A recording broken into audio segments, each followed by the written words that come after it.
교회입니다. 성경은 교회라는 말을 씁니다. 여러분, 교회에서 어떻게 처신해야 하는지는 사실은 교회 감독,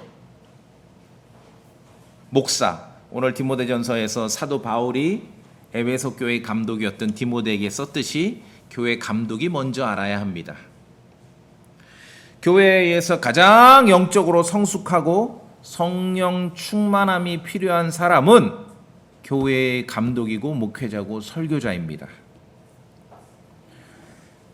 이 시대의 간판이 교회라고 다 성경이 가르치는 그리스도의 교회는 아닙니다. 이 땅의 교회에서 벌어지는 참담한 현실은 대부분 목회자들이 먼저 성숙하지 못하고 목회자들이 먼저 성령 충만하지 않기 때문에 벌어지는 일들입니다. 주변을 보면 많은 수의 기독교 목사들이 성경을 근거로 하지 않고 그냥 자신이 하고 싶은 대로 말하고 설교하는 것이에요. 구약에서 사사기에서는 다 제 눈에 오른 대로 그렇게 행동한다라고 그렇게 말하고 있죠. 우리는 성경을 통하여서 도대체 교회에 함께 모이면 무엇을 권고하고 무엇을 가르쳐야 하고 무슨 말을 해야 하는지를 성경을 통해서 배워야 합니다. 오늘 사도 바울은 에베소 교회 감독이었던 디모데에게 이렇게 썼습니다. 15절에 네가 하나님의 집입니다. 어떻게 처신해야만 하는지 네가 알게 하려 함이니. 하나님의 집에서, 하나님의 교회를 하나님의 집이라고 하죠. 하나님의 집에서 어떻게 처신해야 하는지는 우선적으로 누가 먼저 배워야 돼요? 감독, 목회자가 먼저 배우는 거예요. 그렇죠? 목회자가. 또 우리가 성도들이 함께 배우는 것이죠. 우리가 먼저 어떻게 하나님의 집에서 처신해야 하는지를 배우기 위해서는 성경이 가르치는 하나님의 집, 하나님의 교회를 알아야 합니다. 여기 본문에서는 하나님의 집이라고 하고요, 살아계신 하나님의 교회라고 합니다. 하나님의 교회는 하나님의 집입니다. 집이에요. 하나님의 교회요, 또 진리와 기둥의 터라고 합니다. 기둥이 있죠, 집에. 그리고 집 지려면 터가 있어야 되지 않습니까? 진리의 기둥과 터, 그것이 교회입니다. 여기서 우리가 잘 읽어야 됩니다. 교회는 진리가 아니에요. 진리 자체가. 진리를 떠받치는 기둥이고 터입니다. 그렇죠? 진리는 따로 있어요. 진리는 하나님의 말씀이 진리이고요, 진리는 예수 그리스도께서 진리이십니다. 우리는 하나님의 말씀과 예수 그리스도를 떠받치는 기둥과 터로서 이 땅에 교회가 존재하는 것이에요. 교회 자체가 진리 자체가 아닙니다. 교회가. 그래서 기둥과 터라고 지금 설명합니다. 매우 건축학적 그림입니다. 신약 성경에서 교회를 말할 때 건축학적인 그러한 묘사를 자주 합니다. 이것이 특징이기도 하고, 또 이것을 잘 이해를 못하고 오해를 하면은 이게 그 집이 무슨 집인지, 영적인 집인지 어떤 집인지 모르니까 그냥 계속 건축학적인 묘사가 많이 나오거든요. 핵심적인 진리가. 그러다 보니 대충 성경을 읽으면 뭐가 되는 거예요? 부동산 중심의 신앙이 되는 거예요. 부동산 중심의. 나름대로 근거는 있죠. 실제 건물이 아니죠. 예수 그리스도 안에, 하나님의 집, 하나님의 교회는 예수 그리스도 안에 있는 사람들이 하나님의 집이고 하나님의 교회입니다. 실제 건물이 아니라, 부동산이 아니라. 그렇죠? 그리스도 안에 있는 사람들입니다. 구원받은 사람들이죠. 터가 있고 기둥이 있습니다. 이 터와 기둥 위에 세워지는 핵심 구조물을 지탱하고 보존해야 될 책무가 있습니다. 교회는 진리가 무너지거나 쓰러지지 않도록 든든히 받쳐야 됩니다. 들어 올리는 그런 역할을 담당하는 것이에요. 교회가 진리라고 하지 않아요. 교회는 진리를 떠받치는 기둥이며 터입니다.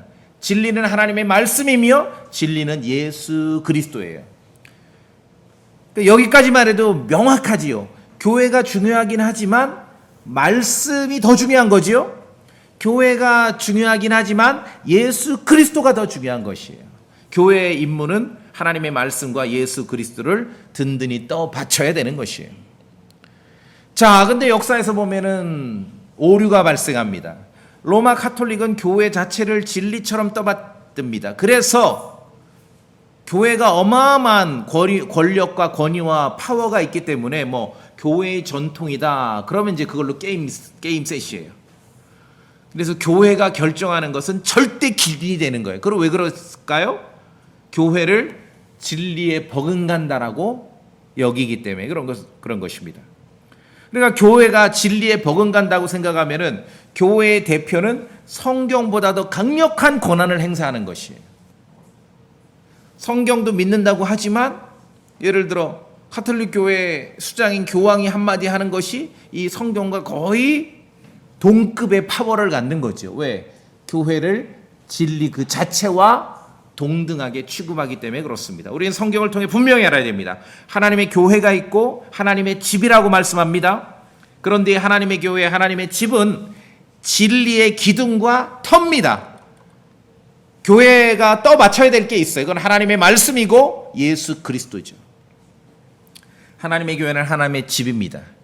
하나님의 집이라는 얘기는 왜 그러면은 굳이 실제가 아니라면서 왜 이렇게 건축학적으로 많이 묘사를 했을까요? 하나님의 집이라고 했을 때는 우리 인간들이 갖는 그 집에 대한 이미지, 그 특징을 우리에게 알려주는 거예요. 교회가 그러하다. 예수 그리스도 안에 있는 사람들이 그러하다는 거죠, 모임이. 교회를 세우시는 분은 하나님이십니다. 하나님의 집이죠. 교회에 거하시는 분도 하나님이십니다. 하나님의 집입니다. 하나님은 어디 계셔요? 교회 안에 계신 거예요. 그리스도 안에 있는 구원받은 성도들이 함께 할 때 하나님은 거기 계신 거예요. 그 빌딩 안에, 부동산 안에 계신 게 아니라. 그렇죠? 제가 이때까지 살면서 가장 우습게 생각하는 건 실제 막 교인들이 마음을 모아가지고 정말 이 건축 프로젝트에 오랫동안 기도하고 마음을 모아서 많은 돈을 모아서 이제 건물을 의리의리하게 져놓고 꼭 이제 대표 장로가 그 헌당식 때 대표기도 하죠. 하나님 아버지, 이 성전을 바치니 하나님께서 기뻐 받으시고 기뻐 안 받으세요. 거기 하나님 안 계시고 부동산에 계신 게 아니거든요. 하나님 어디 계십니까? 하나님의 집에 계십니다. 하나님의 교회, 예수 그리스도 안에 있는 구원받은 성도들과 함께 하시는 것이죠. 하나님의 집입니다. 그래서 교회가 할 일도 정하시는 분은 하나님이십니다. 사람들이 모이면은 이게 정신 바짝 차리지 않으면 그냥 그렇게 흘러가요. 사람들이 그만큼 모이면은 세상에서 사람들이 그만큼 모일 때 이루어지는 그런 메커니즘으로 돌아가요. 깜빡하면은. 무슨 말이냐면은 교회는 하나님의 집, 하나님의 교회는 무엇을 할지를 하나님이 결정하시는 거예요. 성경에서 결정하는 거예요. 목사가 결정하는 거 아니에요. 성도들이 결정하는 게 아니에요. 뭐 집사가 결정하는 거 아니에요. 그렇죠? 대부분 이제 목사님 목회하면서 어떤 목회 철학으로 교회를 운영해 가지고 뭔 목회 철학이에요? 성경에 있는 대로 하는 것이죠.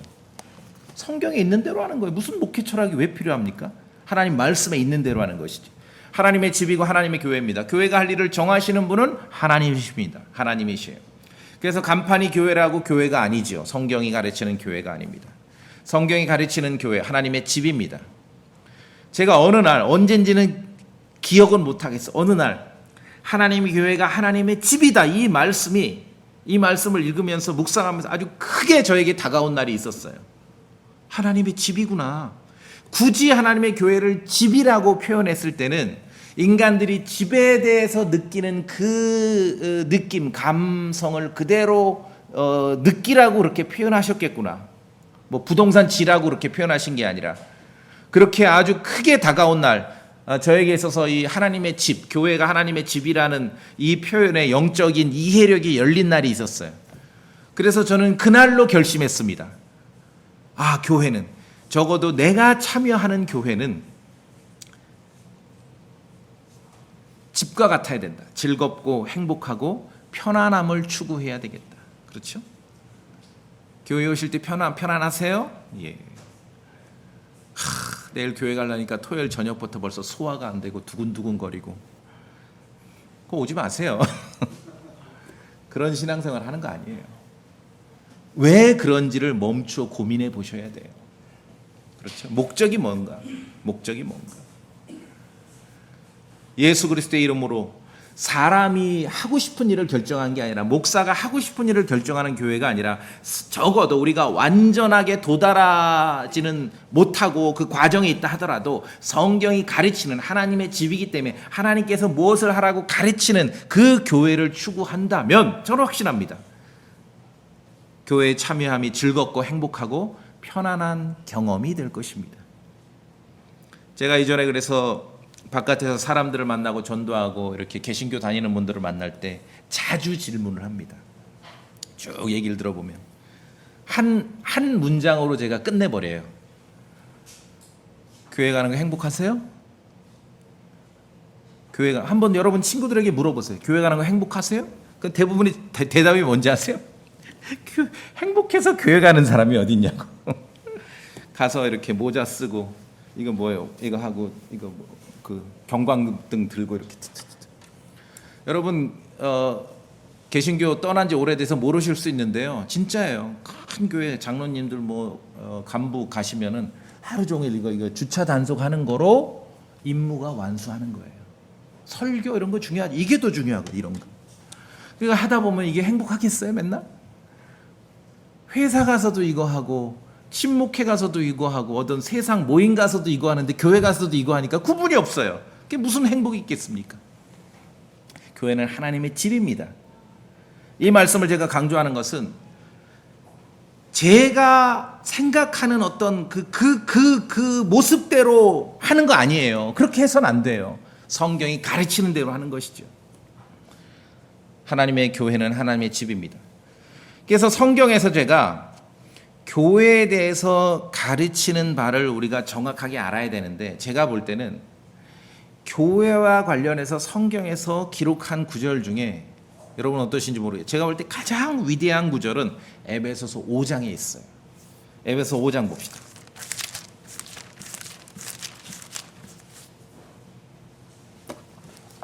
(5장)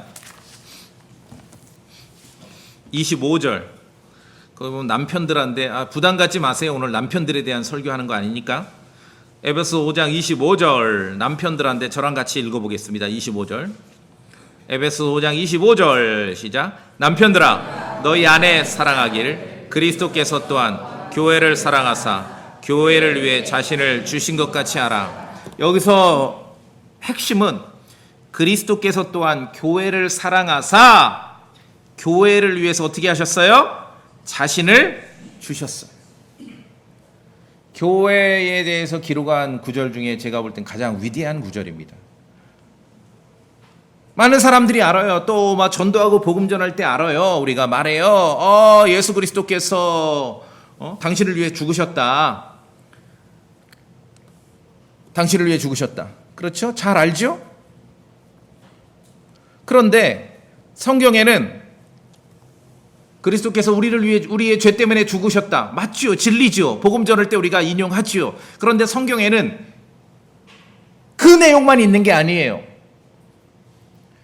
물론 그리스도께서는 죄인들을 위해 죽으셨습니다.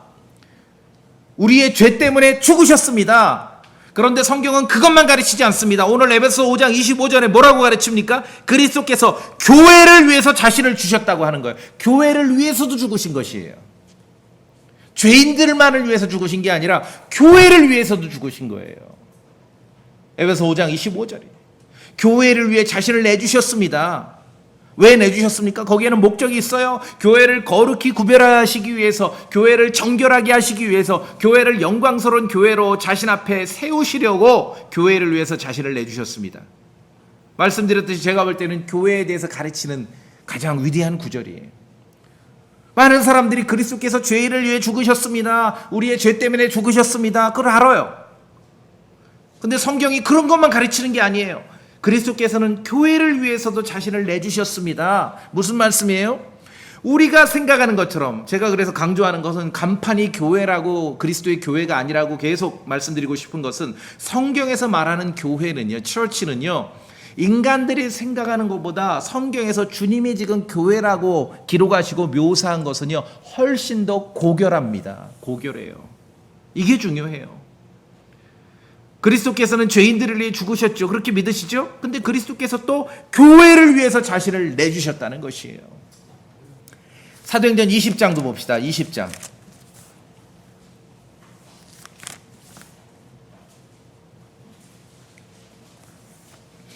20장 28절. 여기 제가 봅니다. 사도행전 20장 28절.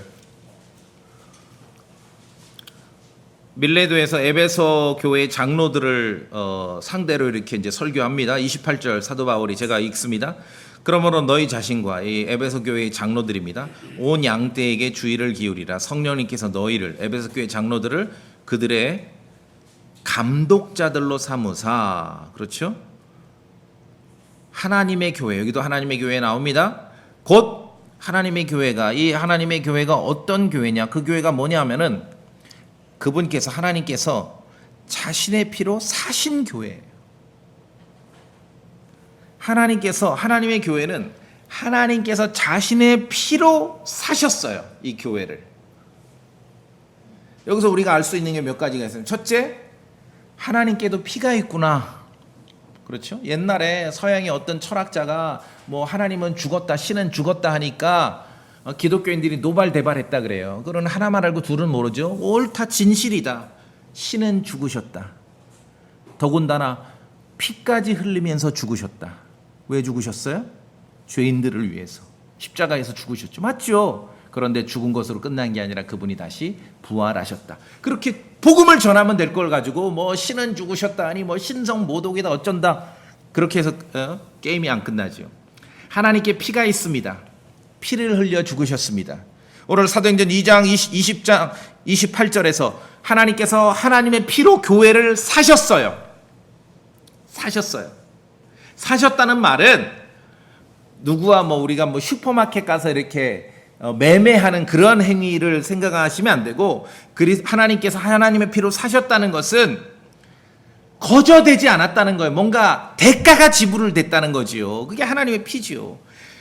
그리스도께서 교회를 위해 자신을 내주셨을 때 피를 흘려서 그 교회를 사신 거예요. 구입하신 거예요. 대가가 지불됐습니다. 무슨 말입니까? 이 땅에 교회라고, 하나님께서 처치, 교회라고 이름 붙이는 그 그리스도 안에 있는 성도들의 무리가, 모임이 이 땅에 존재하기 위해서, 하나님의 집이라고 묘사하는 그 교회가 이 땅에 존재하기 위해서 거저된 게 아니라 하나님의 피가 흘려졌다는 것이에요. 피가.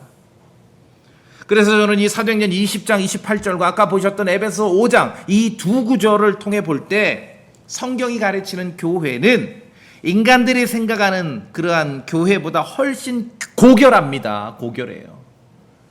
이것이 하나님께서 제시하시는 교회라는 걸 우리가 받아들이고 인정할 수 있어야 됩니다. 그래서 이러한 성경이 가르치는 이러한 교회, 이 땅에 사는 동안에 이러한 교회를 알고 그러한 교회의 지체로 참여하게 된다는 것은 정말 이것은 영적으로 어마어마한 큰 선물이라는 것입니다. 성경이 가르치는 교회는, 다시 말씀드리고 다시 강조드립니다. 성경이 가르치는 교회는 사람들이 생각하는 것보다 훨씬 더 고결합니다. 그리스도께서 자신을 내주셨어요. 하나님께서, 그리스도의 피가 하나님의 피죠. 하나님께서 자신의 피로 교회를 구입하셨다는 거예요. 교회가 이 땅에 존재하기 위해서 거저된 게 아니라 하나님의 피가 흘려졌다는 것이에요. 그러니까 우리는 예수 그리스도의 피의 그런 혜택을 이중으로 입는 거예요. 개별적으로 죄인으로서 우리가 구원받을 때 그 피의 권능의 혜택을 입는 것이고, 또 우리가 홀로 있는 게 아니라, 광야 같은 세상에 홀로 있는 게 아니라 같은 믿음을 가진 성도들과 형제자매들과 함께 교회를 이룰 때, 이 교회가 존재하게 된 것도 그리스도의 피 때문에 존재한다는 걸 알 때 이중으로 그리스도의 피의 혜택을 입는 것이에요. 여러분 그렇게 믿으시죠? 정말 중요합니다. 그래서 저는 식별을 하기 위해서 간판으로 교회를 붙이지만 너무 하찮게 쓰여요. 그래서 제가 방어하는 말로 말씀드리는 거예요. 간판이 교회라고 교회가 아니다. 성경이 가르치는 교회에 대해서 우리가 좀 알고 공감할 수 있어야 됩니다. 에베소 5장과 사도행전 20장만 보더라도 성경이 가르치는 교회, 그 흔하디 흔한 교회, 사람들도 너무 흔하고 지루하니까 자꾸 말을 바꿔요. 교회란 말 안 써요. 미국에 가면 똑똑한 사람들이 모인다는 그 교회는 교회란 말 안 써요. 무슨 뭐 커뮤니티 이런 말을 써요. 그렇죠? 처치 교회입니다. 우리가 생각하는 것보다 훨씬 더 고상하고 고결합니다.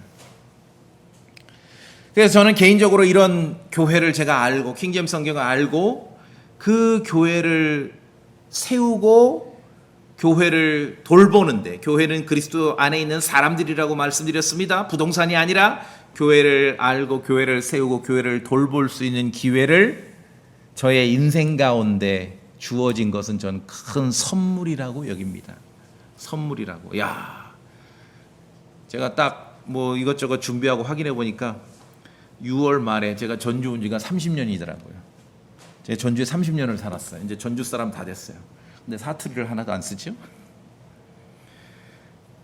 30년 전에 전주 와서 이제 교회 시작하겠다고 이렇게 한 거 보면 진짜 지금 생각하면 너무 부끄럽고 창피하고 전문 용어로 쪽팔려요. 아무것도 모르고 설교를 시작했어요. 그런데 여기까지 온 겁니다. 포기하지 않고 좌절하지 않고 실족하지 않고 도망가지 않고 여기까지 온 거예요. 생각해 볼 때 그런 긴 기간을 생각해 볼 때 물론 주님께 감사드리면서 어쨌든 비가 오나 눈이 오나 성령 충만하게 하나 모자르게 하나 좀 잘하나 못하나 묵묵히 앉아서 같이 참여해주고 설교에 경청해주고 그런 성도들에게 감사한 마음이 있죠. 그리고 30년 됐다고 하는데 정말 제가 생각하면서 감사한 게 처음부터 함께 해온 성도들이 있는 것으로 감사해요. 한두 명이 아닙니다. 처음부터 함께한 성도들이 있는 것에 감사하고 또 중간중간에 새롭게 참여하고 있는 성도들이 있는 것으로 더더욱 감사하고 그렇죠? 혹자는 물어요. 알겠는데 그렇게 오래됐다고 하면서 어떻게 예배당 건축도 못했냐고. 그럼 저의 답변은 뭘 것 같아요? 성도님들?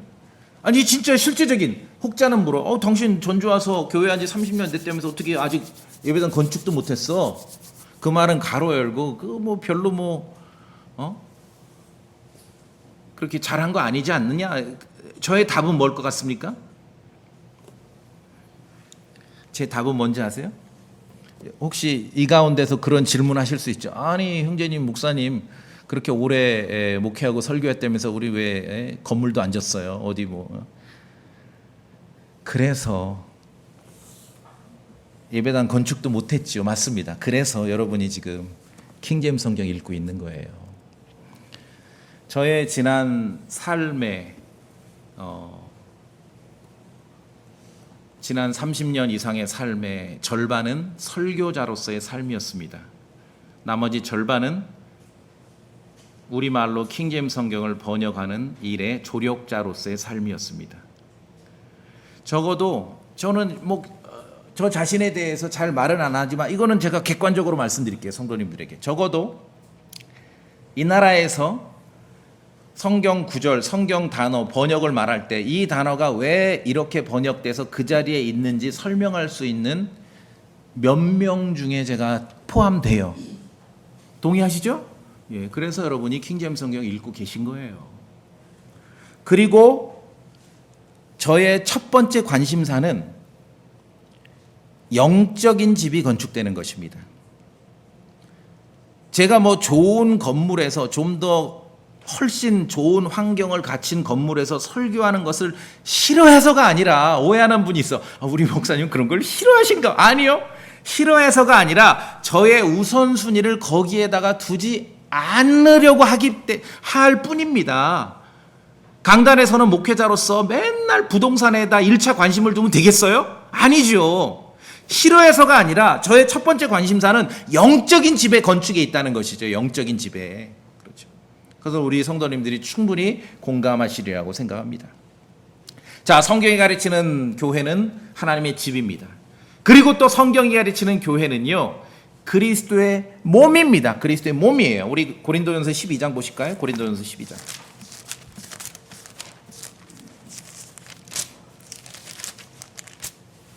고린도전서 12장. 아니, 제가 이건 사담인데요, 여담. 그런 일이 별로 없는데 가끔 있어요. 우리 교회나 이제 우리 교회 주변에 있는 어떤 분인데 어떤 뭐 킹제임스 성경이나 성경 번역에 관심 있고 한데 뭔가 이슈가 있고 궁금증이 있으면은 그냥 교회로 오고 저한테 오면 되거든요. 근데 어디 저 바깥에 가서 물어요. 묻는 경우가 종종 왕왕 있어요. 그래 그때는요, 솔직히 말씀드려서 약간 자존심이 상해요. 왜냐하면 킹제임스 성경의 이 번역이나 어휘나 이 말에 대해서 그래도 이 단어가 이렇게 왜 번역됐고 이 단어가 왜 여기 있는지를 설명할 수 있는 지금 대한민국의 몇 명 중에 제가 속하는데, 그렇죠? 예. 필요하면 활용하시라고 말씀입니다. 예. 고린도전서 12장 27절 소리내서 읽겠습니다. 고린도전서 12장 27절입니다. 시작. 그런데 너희는 그리스도의 몸이요 개별적으로는 지체들이니라. 너희는, 교회는 그리스도의 몸입니다. 여러분 그렇게 믿으시죠? 그리스도의 몸입니다. 그리스도의 몸이에요. 이 땅에 예수 그리스도 안에 있는 성도들은 그리스도의 몸입니다. 교회는 그리스도의 몸입니다. 에베소 5장에서도 우리가 그분의 몸과 그분의 살과 그분의 뼈들에 속한 지체들이기 때문이라 교회가 그리스도의 몸입니다. 자, 제가 질문 드릴게요. 이 땅에 지금 이 세상에 예수 그리스도께서 존재하시죠? 존재하시죠? 몸으로 존재합니다. 그리스도의 몸이에요. 그리스도의 몸이 지금 지상에 있죠? 교회입니다. 교회. 교회예요. 머리는 하늘에 계시고. 그래서 저는 이런 극단적 은사주의의 그런 주장들 믿지 않습니다. 기도하다 보니까 예수님이 나타날 이유가 없으신데? 이미 존재하시는데? 그리스도의 몸은 이미 이 땅에 존재하십니다. 근데 뭘 추가로 또 나타나시냐고요. 대단히 중요하죠? 교회는 그리스도의 몸입니다. 관념적인 상징이 아니에요. 정말로 대체 불가능한 실제적인 몸입니다. 구원받은 성도들의 무리가 그리스도의 몸이에요. 교회예요. 성경에 아주 잘 예시가 있습니다. 구원받기 전에 사도 바울은 사울이었죠. 다마스쿠스로 가서 성도들을 체포해 오려고 대제사장으로부터 이제 허가장을 받아서 길을 떠났습니다. 길을 가다가 예수님을 만났어요. 갑자기 하늘로부터 빛이 나타났고 음성이 들렸습니다. 사울아, 사울아, 어찌하여 네가 나를 핍박하느냐? 음성이 들리니까 자기 이름을 막 하늘에서 실명으로 부르니까 사울이 누구세요? 누구세요? 묻죠. 그때 예수님 대답하십니다. 한번 봅시다. 사도행전 9장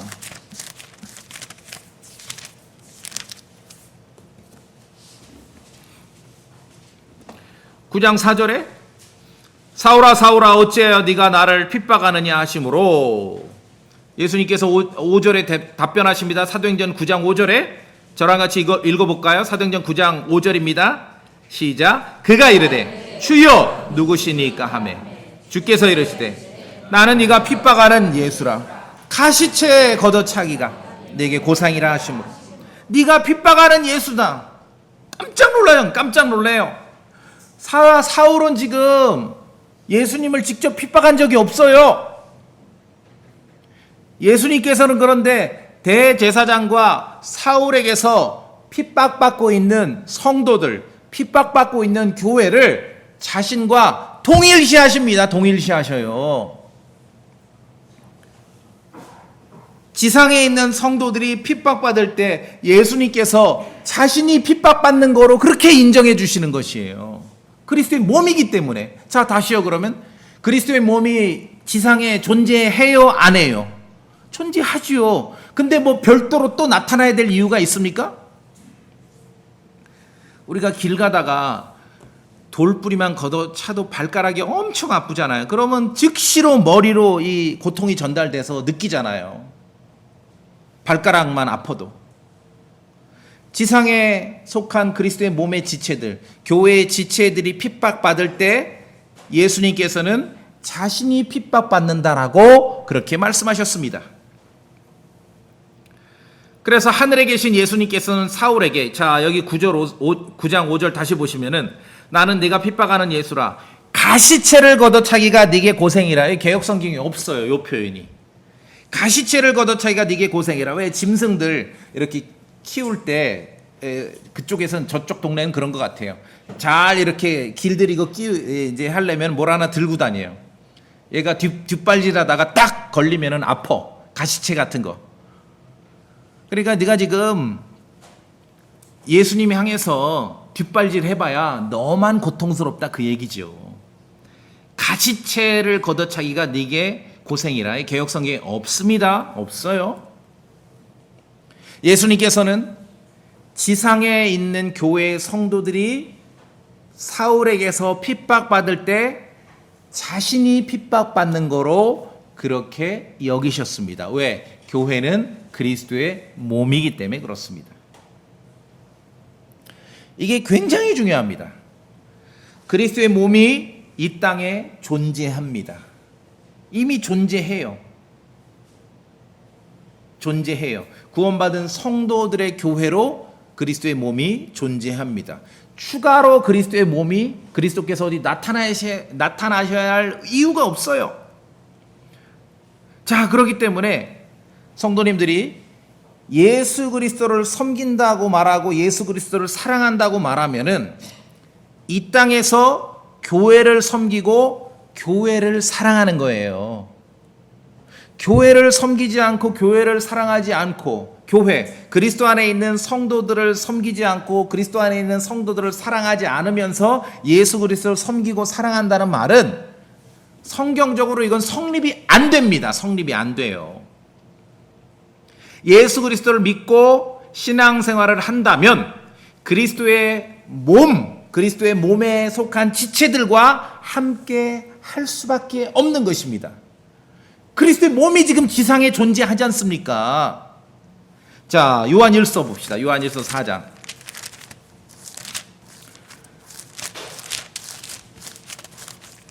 요한일서 4장 20절. 4장 20절. 제가 말씀드린 걸 염두에 두고 요한일서 4장 20절을 읽어보시면 됩니다. 어떤 사람이, 성도님들이 한번 읽어주시겠어요? 천천히. 요한일서 4장 20절. 어떤 사람이, 시작. 어떤 사람이 내가 하나님을 사랑하노라 하고 말하면서 자기 형제를 미워하면 그는 거짓말쟁이니 자기가 본 자기 형제를 사랑하지 않는 자가 어찌 자기가 보지 못한 하나님을 사랑할 수 있느냐. 예, 내가 그리스도를 사랑한다 하면은, 아니 그리스도를 본 적이 있어요? 만난 적이 있냐고요. 근데 그리스도의 몸이 지금 지상에 있지 않습니까? 그 몸에 속한 지체들을 사랑하는 거예요. 성도를 사랑하는 거고 교회를 사랑하는 것이에요. 이게 너무 당연하다는 것이죠. 그래서 재차 말씀드립니다. 성경이 가르치는 교회는 사람들이 생각하는 것보다 훨씬, 정말 훨씬 더 고결합니다. 뭐 이 땅에 그냥 모자른 사람들끼리 교회를 이룬다 하니까 그냥 그렇게 하찮게 여기는 거예요. 각자의 모자름 수준으로 교회라는 걸 하찮게 여겨요. 결코 그렇지 않습니다.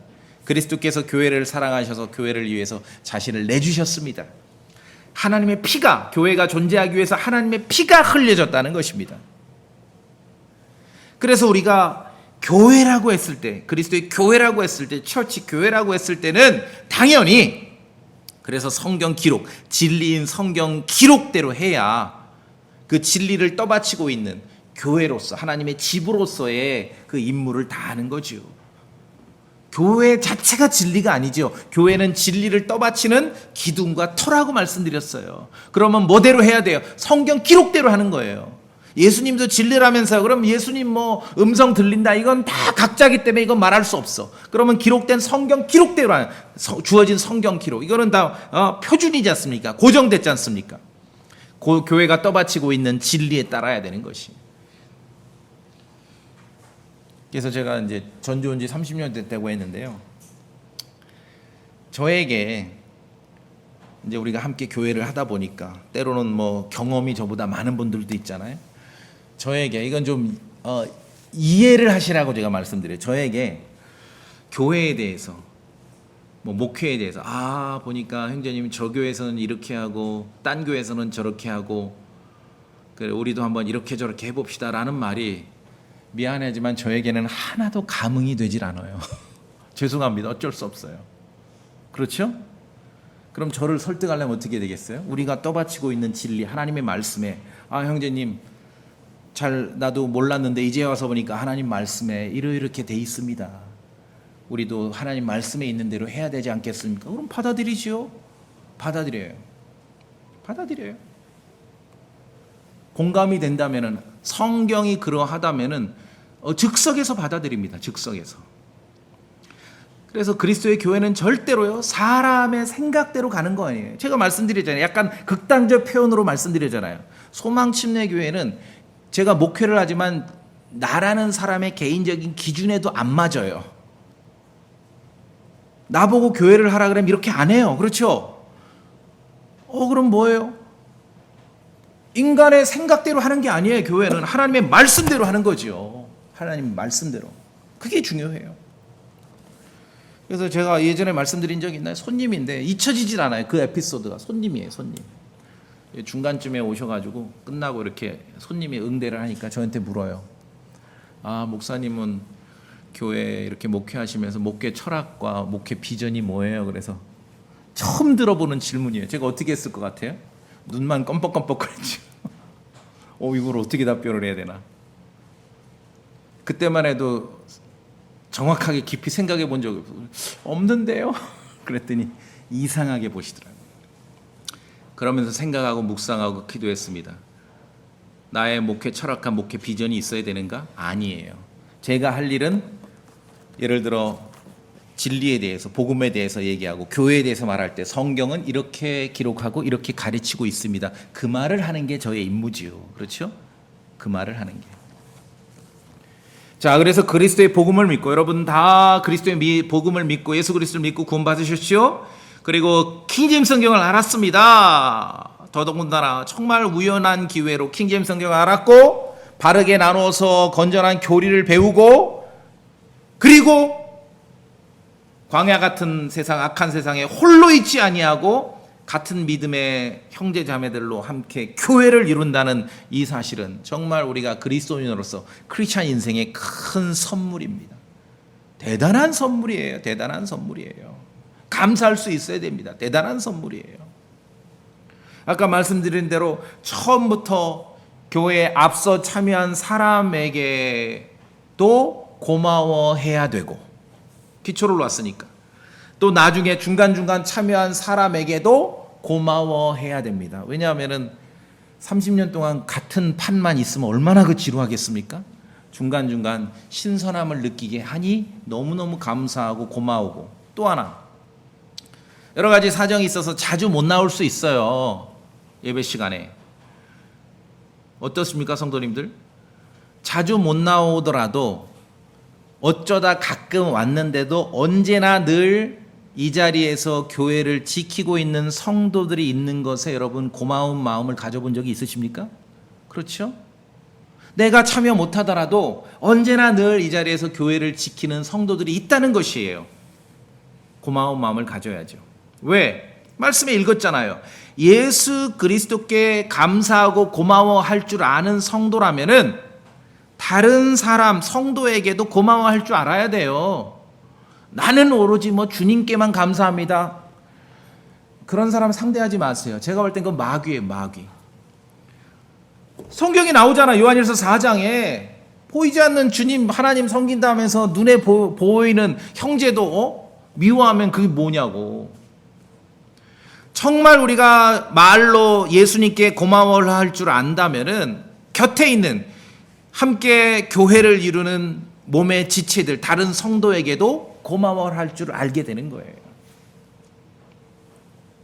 성경이 가르치는 교회는 그리스도의 몸이기 때문에 그렇습니다. 몸이기 때문에. 정말 대체 불가능한 그리스도의 진짜 몸입니다. 보이지 않는 주님을 섬긴다면 우리는 보이는 교회 성도들을 섬겨야 하는 것이에요. 이게 진짜 신앙생활이에요. 그러니까 글로 쓰면 괄호로 묶어서 한마디 더 하지요. 믿음 있다고 하고 신앙생활 한다고 하고 뭐 성경 읽는다고 하면서 교회 생활을 안 하는 것은 이 엄청난 선물을 모르는 것이고 예수 그리스도를 제대로 섬길 줄 모르는 것이죠. 다른 사람을 섬길 줄 아는 것이 그리스도를 섬기는 겁니다. 너무너무 중요해요. 교회는 그리스도의 몸이기 때문에 그렇습니다. 자, 하나만 더 하면 교회는, 성경이 가르치는 교회는 하나님의 성전입니다. 템플, 성전. 왜? 하나님께서 거하시기 때문에 하나님의 성전이에요. 또 성전, 건축학적으로 또 설명하죠. 아까는 집이라 그랬고 이번엔 성전. 그러다 보니까 사람들이 깜빡깜빡 졸면서 만약에 성경을 읽고 오해하면은 말씀 중심이 아니라 부동산 중심의 교회가 되는 거예요. 늘. 그런지 아닌지 봅시다. 고린도전서 3장.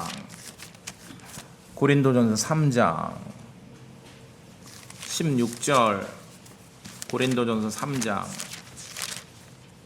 16절.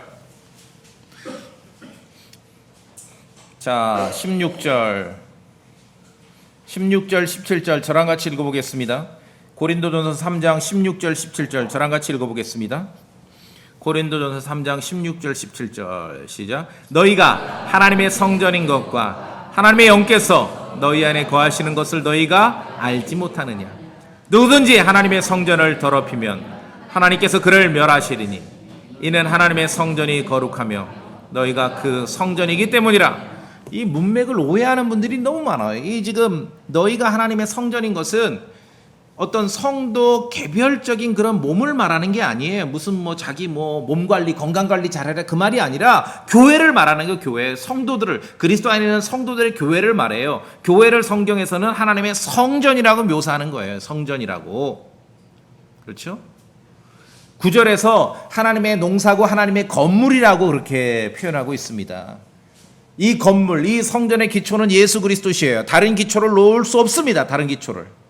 다른 기초 위에 건립된다면 그건 하나님의 건물이 아니고 하나님의 성전이 아닙니다. 그래서 교회는 예수 그리스도 기초 위에 이렇게 건물을 쌓아가는, 빌딩을 쌓아가는 과정으로 성경은 묘사해요. 그래서 말씀드렸듯이 건축학적으로 교회를 묘사해요. 하나님의 집이라 그러고 하나님의 건물이라 그러고 하나님의 성전이라 그러고 그러다 보니까 이걸 오해를 해서 부동산 중심의 신앙을 만들어 버리는 거예요. 그게 아니죠. 영적인 집인데. 그리스도의 기초 위에 세워지는 이 건물은 고린도전서 3장의 13절에 의하면은 화재를 견뎌낼 수 있어요. 화재가 나죠? 화재에 견딜 만한 그런 건물로 지어져야 된다는 것이에요. 불났다고 홀랑 타버리는, 말하자면 그런 건물로 지어져서는 안 된다는 것이죠. 그 말은 하나님께서는 영적인 집을 말하고 교회, 영적인 성전을 말하고 영적인 건물을 말하는데 하나님께서는 부실공사를 싫어하셔요. 다른 기초를 놔서도 안 되고 든든히 세워야 되고 화재로 무너지는 집 줘도 안 되고 교회는 하나님의 성전입니다. 하나님의 건물이죠. 그래서 문맥을 보면 고린도전서 3장 문맥을 보면은 부실공사라고 표현할 만한 게 뭐가 있는가? 3장 처음부터 읽어보시면은 육신에 속한 크리스찬이 큰 소리를 내면은 교회는 어지러워집니다. 부실공사가 되는 거예요. 또한 사람을 앞세우면, 하나님의 말씀보다 사람을 앞세우면 그건 부실공사가 되는 거예요. 성전이 더럽혀지는 것이죠. 사람들은 말해요. 뭐 나는 아폴로에게 속했다. 나는 바울에게 속했다. 그런데 성경은 어떻게 가르칩니까? 나는 심었고 아폴로는 물을 주었으나 하나님께서 자라나게 하시느니라. 하나님께서 교회를 위해서 애쓰시는 거에 비하면 인간의 노력은 아무것도 아니라는 거예요. 교회를 이 땅에 존재하시기 위해서 하나님께서 얼마나 애쓰셨습니까? 피를 흘리셨다는 거예요. 피를 흘려 죽으셨잖아요. 교회가 이 땅에 존재하기 위해서.